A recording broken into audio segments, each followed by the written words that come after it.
America నుండి ఇండియాకి డబ్బులు పంపాలంటే ఇప్పటికీ ఆ పాత పద్ధతులేనా? అందుకే వచ్చేసింది మైపర్సు. Download now.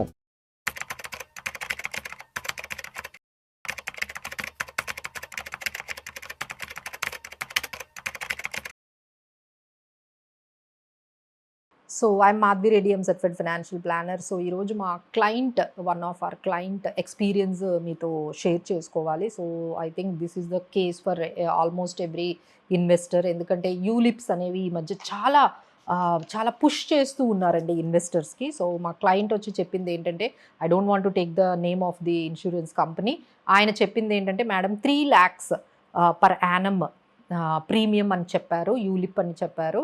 5 years మేము పే చేయాలి, బట్ ఇన్వెస్ట్మెంట్కి అయితే 2 lakhs వెళ్తుంది. మిగతా 1 lakh ఏదైతే ఉందో అది మాకు 1 crore కవర్కి వెళ్ళిపోతుంది. అది 85 years వరకు కవర్ ఉంటుంది. కాబట్టి వాళ్ళు అంత అమౌంట్ వాళ్ళు ఒకేసారి 5 yearsలోనే వాళ్ళు మొత్తం ఈ లైఫ్ కవర్ అంతా కూడా అమౌంట్ అనేది ఈ 5 yearsలోనే తీసేసుకుంటున్నారు. సో దాదాపుగా 2 lakh వరకు మాత్రమే ఆయనకి వెళ్తుంది.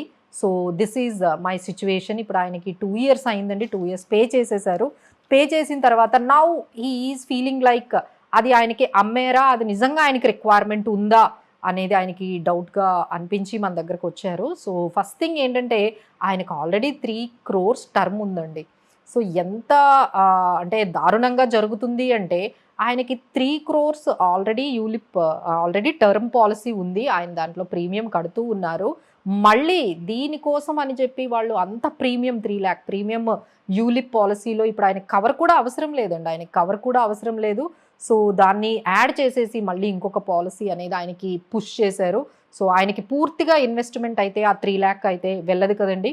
ఎందుకంటే చాలా వరకు కవర్కే పోయింది, 1 lakh వరకు. సో మిగతా అమౌంట్ మాత్రమే వెళ్తుంది. So that is one more disadvantage. ఆయనకి కవరేజ్ ఆల్రెడీ ఉంది, ఆల్రెడీ ఉన్న ఆయనకి కూడా మళ్ళీ యూలిప్ పాలసీతో కలిపిచ్చారు. సరే, ఆయన ఏమన్నారంటే, మేడం ఎగ్జిట్ అవ్వచ్చా? ఆయనకి అసలు అది కూడా తెలియలేదండి. సో ఆయనకి ఎగ్జిట్ పాలసీ కూడా వాళ్ళు ఎక్స్ప్లెయిన్ చేయలేదు. సో ఇప్పుడు 5 years మధ్యలోనే ఎగ్జిట్ అయితే కాన్సిక్వెన్సెస్ ఏంటి అంటే ఏంటంటే, అసలు పూర్తిగా ఆయన కవర్ ఏదైతే ఉంటుందో అదైతే ఆగిపోతుంది. సరే, నేనేమన్నానంటే, లైక్ 5 years తర్వాత మీరు ఆ అమౌంట్ ఏదైతే ఉందో ఆ ఫండ్ వాల్యూ అంతా తీసేసుకోవచ్చు కదా అంటే, మేడం ఫండ్ వాల్యూ అంతా తీసుకోవడానికి లేదు, ఎందుకంటే అక్కడ లైఫ్ కవర్ ఉంది కాబట్టి వాళ్ళు కొంత అమౌంట్ అందులోనే ఉంచేయమన్నారు. సో ఫండ్ వాల్యూ కూడా తీసుకోవడానికి లేకుండా వాళ్ళు ఆ విధంగా బ్లాక్ చేశారండి అన్ని వైపుల నుంచి. సో ఎగ్జిట్ ఆప్షన్స్ కూడా ఆయనకి ఎక్స్ప్లెయిన్ చేయలేదు. సో సరెండర్ అసలు ఇష్యూ గురించే మాట్లాడలేదు.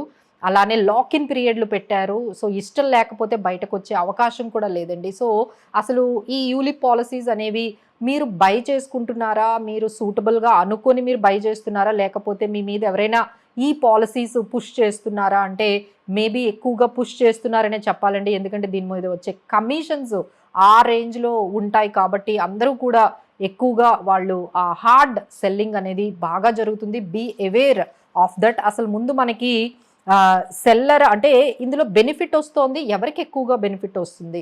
అమ్ముతున్న వాళ్ళకు వస్తుందా, ఈ యూలిప్ పాలసీ కొనుక్కుంటున్న వాళ్ళకు వస్తుందా అనేది మీరే ఆలోచించుకోవాలండి. సో అసలు మనకేం బెనిఫిట్స్, మనకేం కావాలి, మన ఆబ్జెక్టివ్ ఏంటి, అసలు నిజంగా కొన్ని క్వశ్చన్స్ అనేవి మీరు ఎప్పుడైతే వాళ్ళు మీకు ఎక్స్ప్లెయిన్ చేయలేదో, ఎస్పెషలీ కొన్ని క్లారిఫై చేయలేదో అంటే డెఫినెట్గా that is happened miss selling అని ఖచ్చితంగా మనం తీసుకోవచ్చండి. ఫస్ట్ థింగ్, మీకు ఎప్పుడైతే ఎక్స్పెన్సెస్ ఎంత కట్ అయిపోతున్నాయి మీ ప్రీమియం నుంచి అని మీకు ఎక్స్ప్లెయిన్ చేయలేదు, so that is a red flag. Exit policy గురించి మీతో అసలు డిస్కస్ కూడా చేయలేదు. అంటే ఎగ్జాంపుల్, మీకు జాబ్ రాలేదు, జాబ్ మధ్యలో ఆగిపోయింది, మీరు ప్రీమియమ్స్ కట్టలేకపోయారు, ఎనీ అదర్ రీజన్, మరి దాని తర్వాత పరిస్థితి ఏంటి అంటే, ఈ 5 years పీరియడ్లో 2 years పే చేశారు, ఆ తర్వాత ఒక పరిస్థితుల్లో మీరు కట్టలేకపోయారు, అసలు ఎగ్జిట్ సిచ్యువేషన్ ఏంటి, మనం అలా ఆపేస్తే ఏం జరుగుతుంది, కాన్సిక్వెన్సెస్ ఏంటి, అసలు లిక్విడిటీ ఉంటుందా లేదా, అంటే ఇంతవరకు మనం కట్టిన అమౌంట్ మనకు తిరిగి వస్తుందా లేదా, అసలు లిక్విడిటీ అనే ఆప్షన్ ఏమైనా ఉందా, సరెండర్ అనే ఆప్షన్ ఉందా, అసలు దాని గురించి అసలు మాట్లాడలేదు అనుకోండి ఎవరైతే మీకు అది పుష్ చేశారో, maybe that is a big red flag. ఆయన ఎక్స్పెన్సెస్ గురించి మాట్లాడలేదు, ఎగ్జిట్ పాలసీ గురించి మాట్లాడలేదు, సరెండర్ పాలసీ గురించి మాట్లాడలేదు. ఎప్పుడు చూడు ఆయన ఏంటంటే, ఇది కవర్ వస్తుంది, ప్లస్ కవర్ ప్లస్ ఇన్వెస్ట్మెంట్, ఇదే ఆయన మాట్లాడుకుంటూ వెళ్ళిపోతూ ఉన్నారు. సో దట్ ఈజ్ హౌ ఇప్పుడు ఆయన టర్మ్ పాలసీ ఆల్రెడీ ఉంది అని చెప్పినా సరే ఆయన ఇంకొకసారి మళ్ళీ టర్మ్ ప్లస్ దీంతో కలిపి ఇచ్చేసారంటేనే మనం అర్థం చేసుకోవచ్చండి ఏ విధంగా ఇప్పుడు మనకి మ్యూచువల్ ఫండ్స్ అవి ఉన్నాయనుకోండి, దాని మీద ఎంత ఉంటుంది. ఈవెన్ మీరు రెగ్యులర్ ఒక డిస్ట్రిబ్యూటర్ ద్వారా వెళ్ళిపోయిన 1% కన్నా తక్కువే ఉంటుందండి. బట్ ఇక్కడ మీరు ఒక్కొక్క దాని మీద కమిషన్ చూస్తూ ఉంటే మీకు ఫస్ట్ ఇయర్ అయితే 30-40% కమిషన్లు, ఆ తర్వాత మళ్ళీ రెగ్యులర్గా కూడా వాళ్ళకి ప్రీమియం పే చేసిన వెంటనే కమిషన్స్ వస్తాయి. సో దాని గురించి వాళ్ళు ఏమైనా పుష్ చేస్తున్నారా అనేది మీరు చాలా జాగ్రత్తగా మీరు అడిగితే ఈ క్వశ్చన్స్ అయితే ఖచ్చితంగా అడగాలండి. ఎవరైనా మీకు యూలిప్ పాలసీ ఇవ్వాలి అని, అది మీకు చైల్డ్ పాలసీ అవ్వచ్చు, రిటైర్మెంట్ అవ్వచ్చు, ఇన్వెస్ట్మెంట్ అవ్వచ్చు, మ్యూచువల్ ఫండ్ అని కూడా మీకు అమ్మేస్తూ ఉన్నారండి. This is not mutual fund. అసలు ఆ యూనిట్స్ని చూపించి మ్యూచువల్ ఫండ్ అని అమ్మేసే వాళ్ళు కూడా చాలా బయట జరుగుతూ ఉంది. సో అది మ్యూచువల్ ఫండ్ కాదు, అది యూలిప్ పాలసీ. దాంట్లో లైఫ్ కవర్ మీకు ఇష్టం అంటే ఇప్పుడు 60 సంవత్సరాల వాళ్ళకి లైఫ్ కవర్ ఎందుకండి, వాళ్ళకు కూడా యూలిప్ పాలసీలు అమ్మేస్తూ ఉన్నారు. వాళ్ళు ఆల్రెడీ ఫ్యామిలీ అంతా సెటిల్డ్ అయిపోయింది, సెక్యూర్డ్ అయిపోయింది, అసలు లైఫ్ కవర్ ఎందుకండి ఆ పర్సన్కి. సో వాళ్ళకు కూడా యూలిప్ పాలసీస్ ఇచ్చేస్తూ ఉన్నారంటే ఏ విధంగా మిస్సెల్లింగ్ జరుగుతుందో ఆలోచించండి.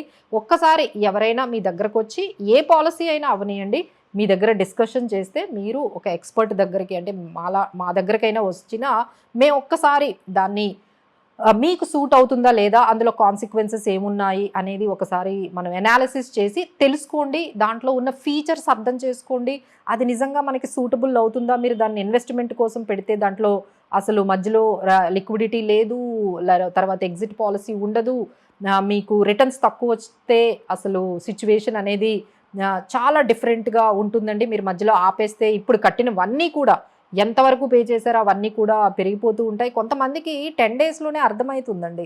అంటే ఫ్రీ లుక్ పీరియడ్ అంటారు. ఫ్రీ లుక్ పీరియడ్ అంటే మీరు 1 మంత్లో కానీ మీకు వద్దు అనుకుంటే మీరు ఆపేసుకోవచ్చు. సో చాలామంది మా దగ్గర ఈ ఫ్రీ లుక్ పీరియడ్ 15 డేస్ కానీ 1 మంత్ ఈ టైంలో వెళ్తూ ఉంటే కావాలని డిలే చేస్తున్నారని డిలే చేసేసి ఆ 1 మంత్ అయిపోయిన తర్వాత ఇంకెలాగూ వాళ్ళు ప్రీమియం అనేది తిరిగి రాదు కాబట్టి వాళ్ళు ఈ విధంగా కంటిన్యూ చేసేస్తూ ఉన్నారు. సో ఇలాంటివి చాలా మనకి జరుగుతూ ఉన్నాయి. So buyer has to decide అండి, not the seller who is selling. అంటే ఈ యూలిప్ మంచిదా కాదా అని సెల్లర్ మీకు చెప్పడం కాదండి, మీరు బయ్యర్గా మీరు తెలుసుకోవాలి ఇది నిజంగా నాకు మంచిదా కాదా అనేది మీరు అండర్స్టాండ్ చేసుకుంటే మీకు అర్థమైపోతుందండి. బట్ మేమందరం ఎప్పటి నుంచో ఒకటే చెప్తూ ఉన్నాము, డోంట్ కంబైన్ టర్మ్ పాలసీ అనేది మనకి మొత్తం ఫ్యామిలీకి కవర్ అవుతూ 1-2 crores చాలా తక్కువకి బయట మనం టర్మ్ పాలసీ తీసుకుంటే ఎర్లీ ఏజ్లోనే మీరు 25-30 మధ్యలోనే తీసేసుకుంటే మీకు చాలా తక్కువ అమౌంట్తో అయిపోతుందండి. ఎప్పుడైతే మీరు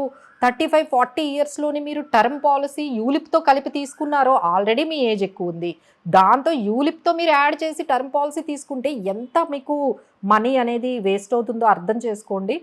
సో ఎనీహౌ మీకు ఏదైనా ఇంకా డౌట్స్ ఉన్నాయి ఈ పాలసీల్లో, కొంతమందికి ఎండోన్మెంట్ అంటే తెలీదు, మనీ బ్యాక్ పాలసీలు అమ్మేస్తూ ఉన్నారు, యూలిప్ పాలసీస్ అమ్మేస్తూ ఉన్నారు, కొంటున్నారు బట్ దాని గురించి అయితే వాళ్ళకి ఏమీ ఒక 2-3 ఇయర్స్ తర్వాత వాళ్ళకి అర్థమవుతుందండి దిస్ ఈజ్ నాట్ సూటబుల్ అని. బై ద టైం మీరు దాంట్లో కట్టిన అమౌంట్ వెనక్కి రాదు, మీరు దాన్ని కంటిన్యూ చేస్తే ఇంకా మనీ అనేది వేస్ట్ అవుతుంది, సరెండర్ చేస్తే ఇంకా అమౌంట్ తక్కువ వస్తుంది. So many issues are there అండి. ఇలాంటివన్నీ కూడా మీకు చాలా ఇంపాక్ట్ చూపిస్తాయి. సో ప్లానర్స్ దగ్గరికి వెళ్ళినా లేకపోతే డిస్ట్రిబ్యూటర్స్ మా దగ్గరకు వచ్చినా చాలా కాస్ట్లీ అనుకుంటారండి, but that is not at all A costly. ఈ పర్టికులర్ మిస్టేక్స్ ముందు కంపేర్ చేసుకుంటే మీరు ఈ పర్టికులర్ మ్యూచువల్ ఫండ్స్ కానీ ఇవన్నీ కూడా చాలా చాలా లో ఎక్స్పెన్స్ రేషియో అండి. ఈవెన్ మీరు రెగ్యులర్ మోడ్లోకి వెళ్ళిపోయినా మీకు చాలా తక్కువతో, ఒకవైపు టర్మ్ పాలసీ చాలా తక్కువ అమౌంట్తో వచ్చేస్తుంది, అలానే మీరు ఎలాంటి స్కీమ్స్ కావాలి అనుకుంటే యాజ్ పర్ యువర్ రిక్వైర్మెంట్ అందులో లిక్విడిటీ ఉంటుందండి. మీరు మ్యూచువల్ ఫండ్స్లో ఎప్పుడైనా మీరు ఎస్ఐపి కట్టకపోయినా మధ్యలో ఆపేసుకోవచ్చు, మళ్ళీ స్టార్ట్ చేసుకోవచ్చు. ఏమైనా ఎమర్జెన్సీస్ వస్తే మధ్యలో మనీ అంటే మీరు కట్టిన దాంట్లో కొంత అమౌంట్ అయినా అమౌంట్ తీసుకోవచ్చు, దాని మీద అసలు లోన్ కూడా తీసుకోవచ్చు అండి. ఈ మధ్యలో మనకి మ్యూచువల్ ఫండ్స్లో లోన్స్ కూడా ఇస్తున్నారు, 3 అవర్స్లో మీకు లోన్ వచ్చేస్తుంది, మీరు రిడీమ్ చేసుకోవాల్సిన అవసరం లేదు. రీసెంట్గా నేను కూడా తీసుకున్నాను. ఏదైనా ఎమర్జెన్సీ వచ్చిందనుకోండి, మన దగ్గర ఒక 20-30 lakhs మనకి మ్యూచువల్ ఫండ్ కానీ ఉందనుకోండి, దాంట్లో మీకు 10 lakhs వరకు లోన్ అనేది 50% లోన్ వచ్చేస్తుంది, దట్టు 10%. మీరు బయట తీసుకుంటే ఎంతెంత ఇంట్రెస్ట్ రేట్స్ ఉన్నాయి, అదే పర్సనల్ లోన్ కానీ లేకపోతే మనకి బయట ఎవరి దగ్గరైనా హ్యాండ్ లోన్స్ కానీ తీసుకుంటే, అదే మ్యూచువల్ ఫండ్స్లో అయితే 2 అవర్స్లో 1 అవర్లో మీ అకౌంట్లోకి క్రెడిట్ అయిపోతుంది. సో ఎన్ని బెనిఫిట్స్ ఉన్నాయో చూడండి. So don't get into these trap of unsuitable ప్రోడక్ట్స్లోకి వెళ్ళకండి. ఎటువంటి డౌట్స్ ఉన్నా సరే, మీరు ఎటువంటి డెసిషన్ తీసుకున్నా సరే ఒక్కసారి మమ్మల్ని కన్సల్ట్ చేయండి. అది మీకు సూటబుల్ అవుతుందా కాదా అనేది మేము క్లియర్గా చెప్తాము. దాని తర్వాత మీరు డెసిషన్ అనేది తెలుసుకోవచ్చు. సో ఈ క్వశ్చన్స్ అయితే, ఇప్పుడు మేము చెప్పిన క్వశ్చన్స్ అయితే ఖచ్చితంగా మీరు యూలిప్ పాలసీ కొనేటప్పుడు ఎక్స్పెన్స్ రేషియో ఎంత, లేకపోతే ఎక్స్పెన్సెస్కి అసలు ఎంత పోతుంది, ప్రీమియంలో లైఫ్ కవర్కి ఎంత పోతుంది, ఆ తర్వాత ఆయనకి కమిషన్స్ ఎంత వస్తున్నాయి దీన్ని మీకు అమ్మడం వల్ల, ఆ తర్వాత అసలు ఎగ్జిట్ పాలసీ ఏంటి, మధ్యలో మనము ఏమైనా సరెండర్ చేయొచ్చా, అసలు లిక్విడిటీ ఇష్యూస్ ఏంటి, మేము మధ్యలో పే చేయకపోతే అది లైఫ్ కవర్ అంతా కూడా పోతుందా, ఇలాంటి క్వశ్చన్స్ అయితే ఖచ్చితంగా రేస్ చేయండి. So if they are not feeling comfortable, మీరు వాళ్ళకి మంచిగా వాళ్ళు మీకు కాన్ఫిడెంట్గా సమాధానం చెప్పకపోతే just that is a red flag. So thank you so much for watching. For any other doubts please do reach out మా నంబర్స్కి కానీ, లేకపోతే మీరు మమ్మల్ని కానీ వాట్సాప్లో ద్వారా కానీ మీరు కాంటాక్ట్ చేయొచ్చు. We're there to help you.